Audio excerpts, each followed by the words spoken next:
2, 1, recording. All right. And now we begin the show. Ready for the podcast? Let's do it. Let's do it in 3, 2, 1. Welcome to another episode of Business Bros. We are joined today in the podcast studio with by Tim Barker. Thank you for having me. And I love his website, by the way. Actually, the whole hashtag thing, because not everybody has Instagrams, everybody has Facebooks. Very few are utilizing hashtags. So, what's his hashtag? Better text Tim. I like how he says it. Better text Tim. And if you ask, him, yeah, hashtag, right? Hashtag. And then if you ask your son, what does he say? .com. .com. So we got them all covered. We got them all covered. Yeah. Cool. So, anyways, and plus, Andres says he knows your bro, Danny. Oh, cool. Oh, what's up, Andres? Yeah. nice. All right. What's up, Andres? and I keep showing off his card because I think I like his card. So if you're on Facebook, if you're listening to this audio, his card is all black. We're thoroughly really impressed. clean. I was thoroughly impressed. Impressed? Yeah, I'm impressed. Yeah. This is why you're a podcast host. See? Podcast host. We're all over the place today. We're all over the place today. I love it. I love it. This is always unedited and frequently live, so you know. There you go. So You we're get to able to hear- mess up, and it's all good. Yeah, you get to hear all of the errors, but So by the way, in regards to my brother, Danny, he's a nuclear engineer in the Navy, and he's going to retire after 20 years in July. And the idea is to bring Danny on board to I guess you would call it a group or a team, even though right now I'm a solo agent. So I'm super excited to get Danny going with us. Nice. He has a wife and 2 kids. And, you know, being in the Navy for 20 years, he's been all over the world. Right now he's in Guam. And this will be a chance for him to come back to San Diego and I can enjoy my brother. Yeah, I've yeah. been missing him for 20 years. Yeah, I know what that's like. Yeah. I did 8 years myself, so There you go. Yeah, There you go. he's gone for quite a while. No, that's good. Danny, thank you for your service. Yeah, Yeah, thank you, absolutely. Danny. So, you got to get him through, like, as an agent, right? You want to get him licensed? Yeah. So we were thinking about the Barker Bros real estate group before I even heard of you guys. So I'm not trying to bite It off makes of that. sense. Yeah, but then Danny was like, I'm more of like behind the scene kind of guy. And the thing is, during his 20 years, he was a recruiter for 3 years. So in Florida, they put him in charge of just like, getting people to sign up for the Navy. Yeah. And he was the top recruiter. And what that means is he's a cold call machine. So, hello, you want to do this? No. You want to do this? No. You want to do this? And he's looking for the yes. Yeah. And in real estate, as we know, that's The the same hardest thing. part. Yeah, you can do that. You can be very successful in real estate. Right. So I said, Danny, you make the call, set the appointments. I'll do my thing. I'll do the better text Tim thing, and we'll just, split everything up. And I wouldn't offer that obviously to anybody on the outside. Right. world. It's a different Yeah, ball I'm game. gonna be like, Hernan, come here, and I'll give you half of everything I got. Yeah. Okay, I'm down. Wife already has that, But we're super excited to get that started. So that'll be later this year, August, September. But right now he's taking his courses and kind of getting familiar with the dialer and the scripts. Nice. Yeah. Well, once you get ready to get him licensed, if you need any help with that, let us know. We're partnered with Mike Russ Financial Training Center, so they do licensing for a bunch of stuff. All right. If you need that, let me know. Thank you. Yeah. So Awesome. Thank you, Andres, for mentioning Danny. Yeah, of course. and then eventually we'll get Danny on the show. Absolutely. Cool. Yeah. So, okay, that was about Danny. How about a little bit about Mr. Tim Barker yourself? How'd you get into real estate? To be honest, HGTV. It's fair enough, dude. It doesn't matter how you did it, why you did it. It's that you did it. Yeah. So, in my life, I did 15 years as what's called a freight forwarder. So international import, export. You look outside your window, beautiful view of the harbor, and you have these boats coming in and out. That's what I used to do. Ocean import was my specialist. See, now I'm making mistakes with the way I talk. It's okay. It's a podcast. It's like, no worries. But, during that time, of course, I would have to have a place to live like everybody on this planet. Yes. And I bought and sold about 4 or 5 homes myself. Not for sale by owner, but as a civilian. As a civilian, you bought a place, you moved. You bought another place, you moved. Yeah. Yeah, and I was the guy who, when the real estate agent would come over, I'd be picking his brain the whole time, like, man, this is so cool. And I thought, if there's a way to do this full time and support your family, because as you know, my 4th kid is coming here, and be the kudos to that, breadwinner, man. That's tough. Then I think I would like to do it. So rewind about 4 years ago, I was getting laid off. They combined 2 of our offices together, and then of course there's double everything. Yes. And so I was you got the short end of the stick. Mm-hmm.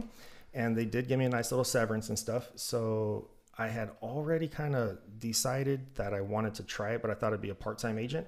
By the way, never be a part-time agent. All in or nothing. If you're going to be a real estate agent, be a real estate agent. So side note, okay? Fair enough. Yeah. Fair enough. So I was talking to my mom. I gave a shout out to my brother and I'll shout out to my mom. And I said, I was thinking about being a real estate agent. She goes, well, I know this person where I live and she was looking for an intern. So I started interning with her for 10 months while I was doing my classes, following her around, writing contracts, doing home inspections, doing all those things. And I loved it. So when it happened, when I got laid off, and by the way, I was interning as I was working.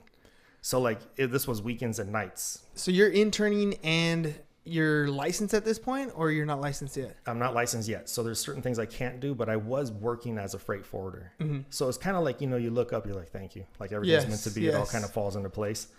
So then when I got laid off, I talked to the person who was mentoring me and I said, hey, I can go get another freight job. They're a dime a dozen, or I can try this. And she goes, I'm good. If you're good, I'm good. And so we went all in and we did it. And 6 months later, she was at Coldwell Banker and we ran across Big Block. This was when Big Block was first getting started. And it was a great opportunity, especially for a team dynamic, because you're not given the house 30% of your commissions. It's a 100% commission shop. So you can reinvest it in yourself. And we put something together and started our team. And I mean, the rest is history. That's how I started off as a buyer's agent. So if you know my backstory, Better Text Tim listings, they're all about getting the home in a certain condition. So when the buyer comes, they're ready to go. They're ready to go. Because I did how many transactions as a buyer's agent, and halfway through we're like, oh my gosh, why didn't you do this? Why didn't you do that? Inspections come up, you get requests for repairs, whatever. It doesn't qualify for FHA anymore, whatever the situation is. Yep. And that's how that was born, but it was kind of like accidentally, right? So tell me a little bit about that, because that's definitely something a little bit different. I was reading about some of the stuff you did on you were talking about it on the post, but it just made logical sense. Right. So tell me a little bit about that. What do you do ahead of time that normal listing agents kind of don't pitch that? Yeah, they don't pitch it. And no disrespect or, No, it's just the way you do things. Yeah, so here's the thing. I kind of mentioned it in one of the posts, but it's really hard to scale that to one of these top producing 100 plus, transactions per year real estate agent. And I've never really had the ambition or goal to do 100 transactions. I didn't really, you know what I mean? That's not what I aspire to do. I wanted to connect with people and help them make the most money or get the best deal possible. That's always been my focus. And coming from the freight world, customer service is 100%. Absolutely. Yeah. And by the way, people are going to make mistakes. Things are going to happen. But how you react to those things and how you resolve them makes the world a difference. You can go put your head in the hole and hide, or you can hit it head on and be like, all right, cool, we're up against this. What can we do to fix it? Let's work together. Ultimately, you're responsible, right? And I like I like the word responsible, because I've always heard that you break it up. You have the ability to respond, right? It's your ability to respond to whatever the situation is. And because you have the ability to respond, what happens is ultimately your fault. That's right. Right? It doesn't matter what it is. Take ownership. Take ownership, right? And that's the accountability factor. Yep. Cool. So I want to know a little bit more about what it is you do different, though. Okay.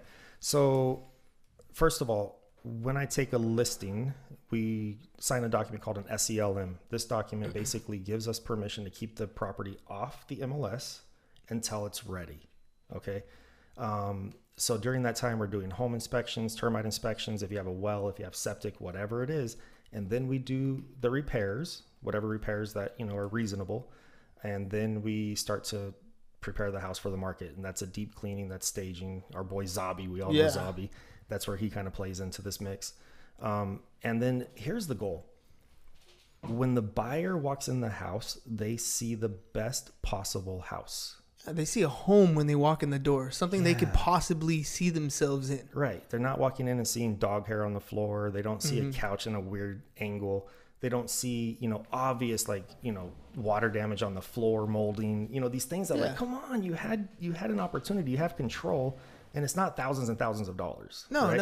Yeah, it's a simple fix. It's a presentation, right? You wouldn't go out in your PJs half naked to work, right? You wouldn't do that. So you actually take a shower, you shave, you get dressed, and you put on your best foot forward, and then you move out. I never thought of it like that, but maybe pretend you're single and you're going to the club to find a partner. You're shopping for a mate, right? Yeah. Politically correct, a partner. Yeah, a partner. Yeah. And you're not going to walk in the club, like you said, in your PJs and stuff. You're going to make sure that head is shaved up nice and your beard is perfect or whatever. And you're going to present yourself because you only get one chance for that first impression. Absolutely. You know, and they're either going to be like, yeah, I want to buy that. I want to get with that or not. Or they're going to say, this is the reason why the last house was a good one. That's right. And That's right. Oh, you can help sell the last house. You're absolutely right. Yeah. You're either good marketing for your place or good marketing for the other place. That's right. So let's be crystal clear. I did my first listing in 2017. So it's only, 2 years ago. Yeah. And transaction wise in 2018, I did 16. So I'm not your 100 guy. Yeah. But I'll tell you what, 100% of my listings went into escrow and all the way to the finish line within 11 days from hitting the market. And most of them are 7 or 8 days. The one that hit 11, it was funny because that particular seller made the comment. He goes, hey, well, that was pretty quick, right? Like, it doesn't happen like that all the time. And I said, I was honest with him. I said, actually, your house took the longest to sell out of all the homes I ever sold. And I know there's going to be a time where, and by the way, I sold $1 million homes last year with the same approach. I don't care if it's $1 million home or a $200,000 condo. You walk into the house. If you're the buyer, you have the money. It doesn't matter. You either like it or you don't. Absolutely. That's why when I was reading that, and it made too much sense to overlook. And you're saying that it might not be something to scale, but I would disagree. I say if you have it in process, if the system is in place, it's a cultural thing, right? Yeah. It's not scalable. Not because it can't be done, right? Yeah, it has to be. I have to add people. You have to add people, and you have to, once people catch wind of your homes are selling in 8 to 11 days. Yep. I mean that there's okay. We've had a seller's market, so that's not saying much during that market. You put the sign in the front yard. Good job, and it's sold, right? Yeah. But as we transition and you start seeing, you're gonna have to differentiate between the inventory that's on the market. If inventory is increasing, if we're getting flooded inventory, what's the difference between your house, that house, and the next house? Yep. Well, this one's ready to go. That's right. This one's ready to rock and roll. You already liked it, and check it out. You know what's wrong with it. Yep. You know what's been fixed. Mm-hmm. You know it has been fixed. Yep. This is a done deal. That's it. And so on that point, we'll check the market, see what your competition is, right? Mm-hmm. So if you have a 3-bedroom, 2-bath in this neighborhood, we say, okay, guess what? There's 10 others or there's 22 others. Our goal is to be number 1 or number 2, and that's in the condition and the price. Right. So when I go to a listing appointment, I always make it clear that we're going to price the home to sell, and I give you a net sheet. So you already told me how much you owe on it. We're going to work into everything that's going to cost to fix it up, and this is your bottom line. You're either good with it or you're not. Right. And if you're not, then I go, okay, because when I walk into the home, I'm a Mike Ferry coaching guy, by the way. Like, I pay for coaching. Yeah. That makes sense. You should. Yeah, absolutely. Because who else is our boss? Right. You have to be accountable to somebody. Yeah, something. Shout out to Sam and Oliver, but dude, you got 900 people. And by the way, Sam and Oliver are the ones, they get coached directly by Mike Ferry. I don't know if you guys know that. No, I didn't know that. Yeah. So but they're amazing too, though. By the way, yeah. I mean, in their own right. They are. I'm still want to get Sam on the podcast at some time. What's up, Sam? What's up, Sam? Yeah. See, we're calling you out. But but at the same time, I mean, it reflects. When you have coaching and you're speaking to people who have been in industry, or even if they're not in the industry, just in coaching as a small business owner. That's right. It's imperative. A lot of the same things need to go forward. Yep. So when I walk into a home, I go, one of 3 things is going to happen, and I didn't make up this script. This is the script that Mike Ferry, gives us. Either you're going to like what I say and you're going to sign the contract. You're not going to like what I say and you're not going to sign the contract, or I'm going to decide not to proceed by taking your listing. Right. And by the way, any one of those 3 is okay. Should we proceed? Yeah, exactly. Yeah. In other words, it takes the pressure off. Yeah. Here's the options. Choose. Yeah. No, I like something you kind of grazed over, but it's vitally important. I think is you went in and you're talking to the listing about their net. Yeah. Right? Because ultimately that's the bottom line. If you're focusing their attention on what's important to them, which is the check that they get at the end of closing, that's right. Then you're avoiding that confrontation of, well, how much is your commission? Right. Well, why are you at 6%? This guy's at 4%. You're the bottom line is this is what you're going to get at the end of the transaction. Yep. Are you okay with that? If you're okay with that, then the price where we're at is okay. The commission structure where we're at is okay. But neither of those things really matter. That's right. Because those things are just a disguise to how much am I getting at the end of the day. That's right. That's right. And you know what? One of my favorite listings from last year, I went in and it was a referral. I would say 90% of my business right now is referral. Okay. Because we took good care of service, people. Right. Yeah. And then they go, hey, you better text him. Yeah. Like, it's no joke. It turned into something like, wow, it actually works. So It's a call to action. Yeah. It's simple as a call to action. That's it. I walked into this listing and they told me, they sat me down and they said, listen, we just want to let you know you're the third person that we're interviewing, and you're only here because our friend said that we have to talk to you. And I said, well, I appreciate the opportunity. And I'm going to go ahead and just let you know how this is going to work. One of three things are going to happen. Blah, blah, blah, blah. Right? It's funny when you have a script, right? Yeah. And you actually follow a conversational outline. Yeah. It makes too much sense. Yeah. And that's why, by the way, side note, when my brother Danny gets here and starts setting these appointments for me, we're going to knock it out of the park. All I need is get in front of people and we're going to do it. Yeah. You know? Yeah. So let me get in front of more people as quick as possible. That's it. That's it. So I present not only the Mike Ferry script, but of course I bring in the Better Text Tim stuff. Mm-hmm. And you can see in the beginning, you know, when you're talking to somebody and they're like, nope, I'm not going to do it. But I just keep going, you know, and it's not like I have a 3-hour presentation. It's pretty quick. Yeah. But then you start engaging, you start asking me questions like, wait a minute. So that's included? Absolutely. That's included? Yeah. So how much am I going to make? Let me show you, you know, because if we get your house in this condition, it's going to command this much money and this is what you take home. And I'm not asking you who else you're interviewing or how much they're going to charge. It's irrelevant. You know it. I don't care. You know what I mean? Sorry. Let me show you the value I'm providing. You're going to choose one of the three options. That's it. I love it. So by the end, I say something to the lines of, so wouldn't that be great if you guys can make this much money? So why don't you go ahead and sign here so I can get started? Again, Mike Ferry. Yeah. You know, and they said, you actually asked for the business. That's amazing. Yeah. Can go ahead and sign here. If you're not asking to sign, what are they going to do? Right. Well, why are you going to a listing appointment if you're not going to ask to sign? That's right.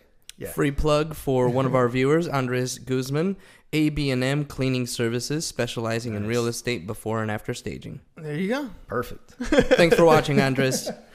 Yep. So they kind of sat back in their chair and they looked at each other, and I just knew. I was like, yeah, man, I got it. And this is after when you first started, you walk in and they're like, no. You're just here because our friend told us to talk to you. So they said, listen, we want you to know that one of the other two real estate agents we interviewed is the real estate agent we've been using for the past 20 years. Okay. And I go, check. And the other one was Purple Bricks. Oh, the low discount broker ones. Yeah. So I don't care if they're called Purple Bricks or Redfin or whatever it is. Doesn't matter. These are people. These are, you know, trying to support their own family. But they did their own presentation. They go, you know what? We didn't think we were even going to consider you, but we're ready to go ahead and sign your contract right now. And it's of course, a full 6% commission, right? Mm-hmm. Like, ooh, 6%. But guess what?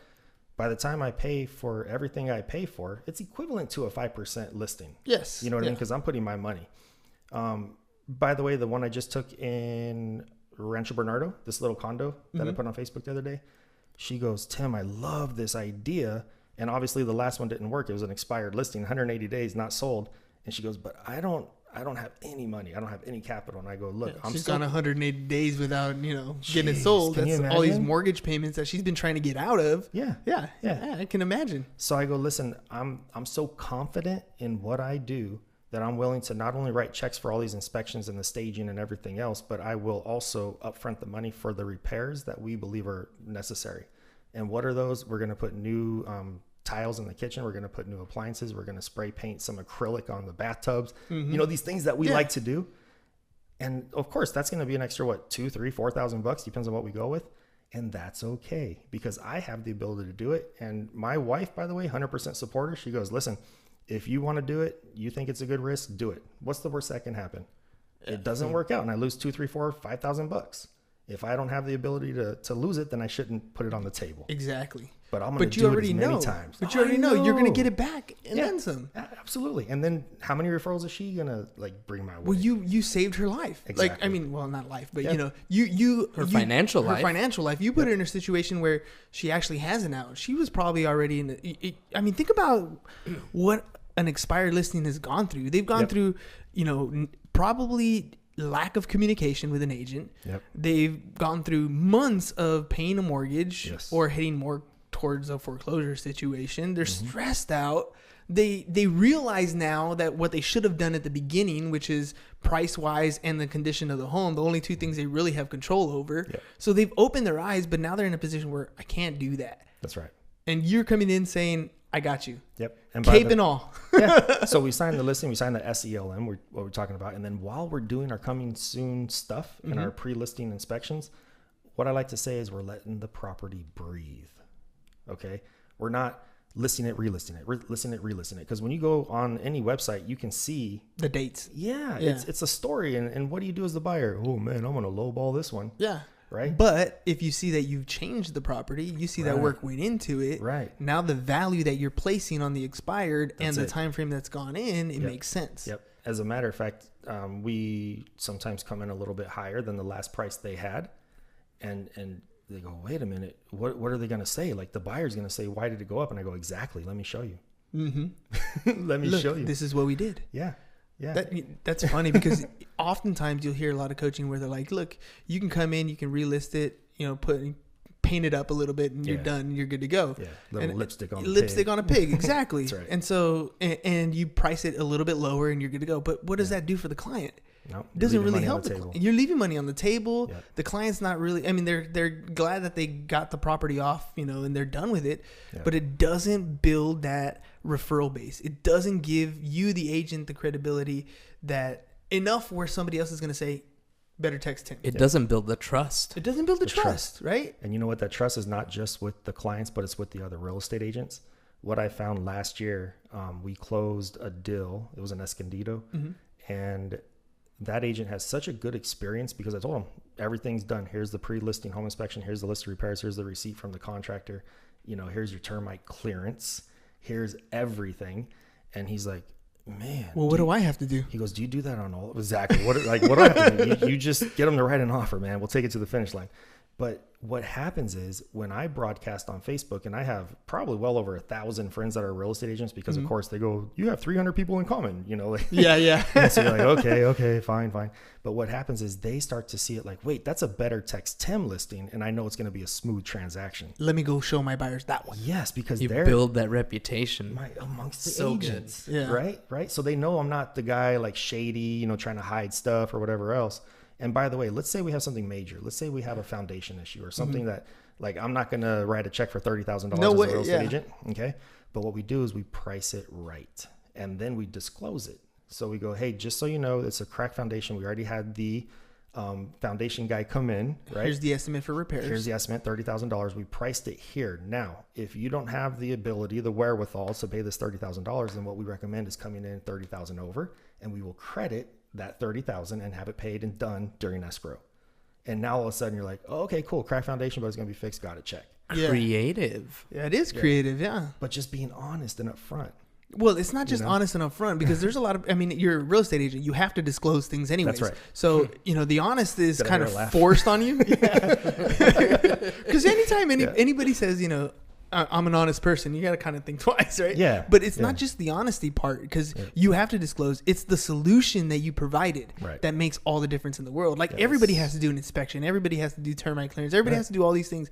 But the way you've structured your listings, you've solved the problem for them. Think about it. There's a lot of buyer's agents that could be new to the game that have no clue what's going on, or otherwise the ones who decide, you know what, I don't even do that as part of my stuff, right? You're avoiding that. You're almost essentially doing the buyer side for them on the listing side. Yep. It just protects the seller, protects the buyers. Think about litigation for that matter. Yep. You've kind of circumvented all that and you're protected yourself by providing that quality service. I agree. Right. You're doing a lot more work, but dude, it's worth it. Oh, it's worth it. And then here's the thing. I'm doing the coming soon marketing, right? Getting a lot of traction. And it's happened a couple times, of course, where you find the buyer and you're double ending the deal. So now you're putting your name on both sides of it, but you're not even worried about it. Yeah. Right? You already know it's going to close. Yeah, we know it's going to close. Because you're working with the best buyer's agent anyways that already had to set up. That's it. And then, worst case scenario, let's say we run into some things that I have one right now where we found out there's a plumbing issue and it's a $40,000 fix. Oh. And unfortunately, there's not the whole house and excavating all the way out to the sidewalk. It is. And unfortunately, there's only probably about $20,000 of equity. Okay. Oh. And this particular person lost his income. So now he's not able to even make the mortgage payment, right? So what do you think we're going to do? You're going to list appropriately? No, we're going to short sell it. Oh. But here's the thing. I got an investor who has a cash offer. I have the short sell negotiator who presents that to the bank. Right. And then it lets our seller off the hook because he's already behind a payment. Yeah. And so he's not going to get a foreclosure. He's going to go a little bit better and go in the short sale process. That's right. And here's the best part. That investor who's going to buy it right is going to fix it right. And then I get to relist it, and it's going to be a beautiful Better Text Tim listing after all anyway. Yeah, that's a beautiful winner. You know, it's funny that you said short sale, because it's one of those words that hasn't been as prevalent, and it's starting to come back up. So guess what? Real estate agents out there, okay? If you find yourself in a situation like this, you're like, oh yeah, but what's in it for me? The whiff them, right? Like, I'm going to give it away. I'm not going to make anything. The short sell negotiator is going to negotiate 6%, and you're going to represent both sides on the purchase in bad shape, and then you're going to relist it. Solutions. So you're actually making more money than you would have if you would have just listed it normally. Yeah. And you're solving a problem. And everybody wins. Everybody wins. Yeah. Now that's with the, of course, seller being on board with that. Is your offer still on the table? 50-50 if I go in with you? Yeah. You know, I just want to learn.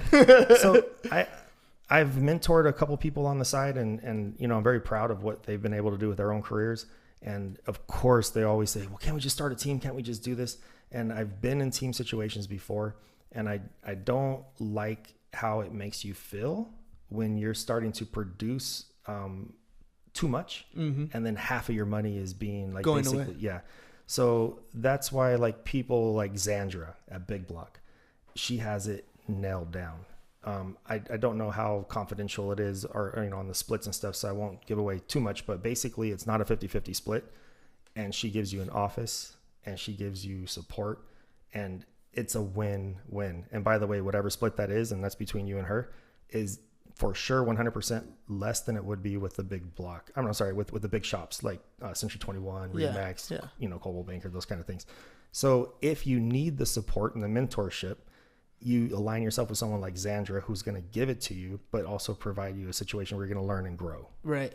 And that, you know, we've been talking to a lot of agents, a lot of successful agents. Almost every single one has said the same thing. Find a mentor. Find somebody who's been in the business. Walk through their shoes. Listen to what they have to tell you before you go out and try to do it on your own. Because you don't need to reinvent the wheel yourself. Yeah. And there's what brand new real estate agent like myself could have done 50 transactions in the first couple years, coming from a freight background? Yeah, no. You know, so I don't take, and by the way, the 50% of the money that I gave to my team lead at that time, money well spent, because now I am collecting 100% of the commission, and I've learned. Right. So what I'm saying is, it's just a revolving door, because that 50%, it can only last a year and a half, 2 years. Well, I mean, Jason said it best, right? Even if you have an 80-20 split, you're only making 20%, but you're closing way more deals. Yeah. It's worth it. That's right. The education you get has to be paid somewhere, right? That's right. College costs money. School of Life costs money too. Yep. And same thing in real estate. It's just, are you willing to pay your dues? And it's funny because I don't like saying pay your dues very much. Yeah. But it's really, are you willing to learn from people who are successful? Right. People who've done it. Yeah. Like, I mean, just to be a fly on the wall at your place, to learn the processes. I mean, this is just a glimpse, right? This is just a small little overview. Pulling back the curtain a little bit. Yeah, just a little bit, right? Yeah. But the Wizard of Oz has a lot more secrets than we know. That's right. That's right. Well, I've given you a couple, and it's not, and that's the thing. You said secret, but for me, it's not a secret. No. Like, I want every real estate agent to perform and to work as close as the way that I do as possible. And that's not me having a big ego. That's me putting my ego on the shelf and just wanting a smooth transaction. It's a BBB, right? It's a better business bureau, better business practice. I wanted to say BTT. Better Text Tim. Better Text Tim. Love it. Yeah. Such a great .com. .com. Yeah. Looking for better service, better results, Better Text Tim. Oh, see? Yeah, I forgot you got that whole jingle down. Yeah, you got to send it to me. I will. For sure. Yeah. All right. So he gave me the marker. We're running low on time. All right. So I'm going to give you the time speaking to the Facebook him. Tell them how to get a hold of you. Any of them. Any of them. Yeah, cool. They all look at you. Yeah. And then just remember the phone number's right there. Oh, yeah. You can. There's the phone number. Point down. Yeah. So if you're another real estate agent, I hope you take this the right way. I'm here to help. And if you ever have any questions, if you want to try to do something like I'm doing and you want to get a little bit deeper, I mean, this was a little, like we said, a little dip. Pull back the curtain and take a peek. But if I'm happy to have coffee with you, sit down with you, and there's nothing attached. I'm just looking to help people. So that's fine. Now, if you're a person who wants to buy or sell and you're looking, for a real estate agent, I don't want to be that douchey guy like, ooh, Better Text Tim.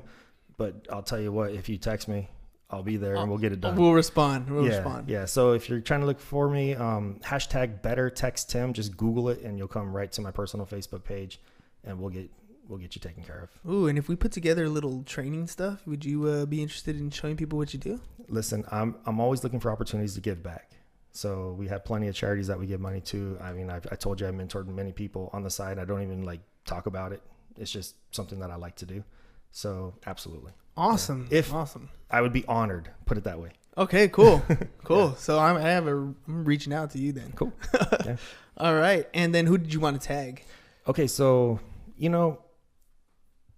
we talked about Xandra a little bit, and I think she's amazing.